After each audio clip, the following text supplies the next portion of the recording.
సింగరేణి కార్మికులకు తెలంగాణ ప్రభుత్వం బోనస్ను ప్రకటించింది. కార్మికులకు 796 కోట్ల రూపాయల బోనస్ను ఇస్తున్నట్లు డిప్యూటీ సీఎం భట్టి విక్రమార్క వెల్లడించారు. సింగరేణి కార్మికులకు సంతోషంగా బోనస్ను ఇస్తున్నట్లు చెప్పారు. సగటున ఒక్కో కార్మికుడికి 1 లక్ష రూపాయలు 90,000 రూపాయలు బోనస్ ఇస్తున్నట్టు తెలిపారు. సింగరేణిలో కాంట్రాక్ట్ ఉద్యోగులకు ఇప్పటివరకు లాభాలు పంచలేదని, ఇప్పుడు తాము పంచుతున్నామని తెలిపారు. తెలంగాణ రాష్ట్రానికి పేరు ప్రఖ్యాతులు తీసుకొస్తున్నటువంటి సింగరేణి యాజమాన్యం కార్మికుల యొక్క శ్రమని, వారు సాధించినటువంటి లాభాలని కార్మిక సోదరులకు పంచేటువంటి ప్రక్రియ రాష్ట్ర ప్రభుత్వం చాలా సంతోషంగా ఈ రోజు ప్రకటిస్తారు. రాష్ట్ర ప్రభుత్వం ప్రాఫిట్ ఆఫ్టర్ ట్యాక్స్ 2023-24 సంబంధించి 4,701 కోటి రూపాయలుగా ప్రకటిస్తూ, దీనిలో సింగరేణి సంస్థ, ఆ సింగరేణి సంస్థలో పనిచేస్తున్నటువంటి యాజమాన్యంతో పాటు కార్మిక సోదరులు, వారి భవిష్యత్ తరాలు కూడా ఇదే రకంగా పెద్ద ఎత్తున ఉపయోగపడాలని సింగరేణి వ్యవస్థని కూడా విస్తరిస్తూ కొంత పెట్టుబడి పెట్టే కార్యక్రమాన్ని కూడా ఈ సందర్భంగా ఆ పెట్టుబడి సంబంధించి ఇన్వెస్ట్మెంట్ 2,289 కోట్లు పోగా 2,412 కోట్లని 33% లెక్క 796 కోట్లని కార్మికులకి, అంటే ఉద్యోగస్తులకి సరాసరి యావరేజ్ 1,90,000 రూపాయలుగా 1,90,000 రూపాయలుగా పంచేటువంటి కార్యక్రమాన్ని ఈ సందర్భంగా ముఖ్యమంత్రి గారి సమక్షంలో యావత్ మంత్రిమండలి మొత్తం సింగరేణి యాజమాన్యంతో కలిసి ఇప్పుడు ప్రకటిస్తా ఉన్నాం.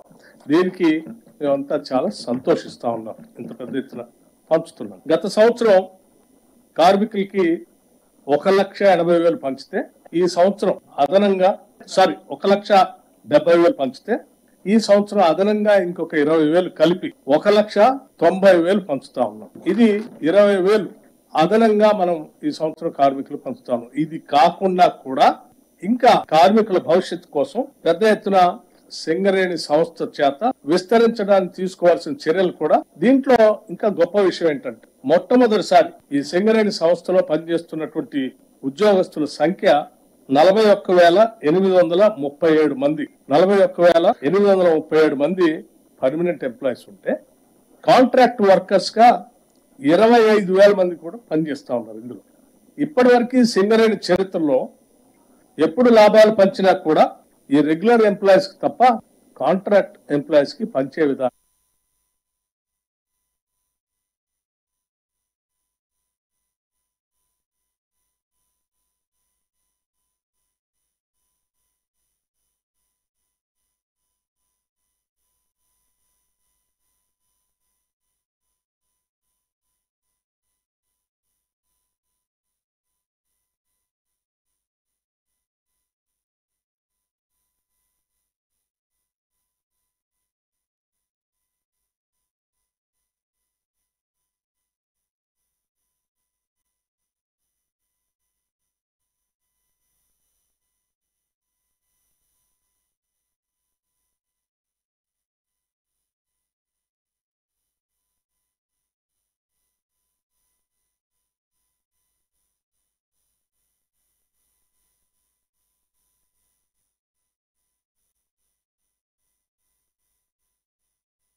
ప్రతి విషయంలోనూ సీఎం చంద్రబాబు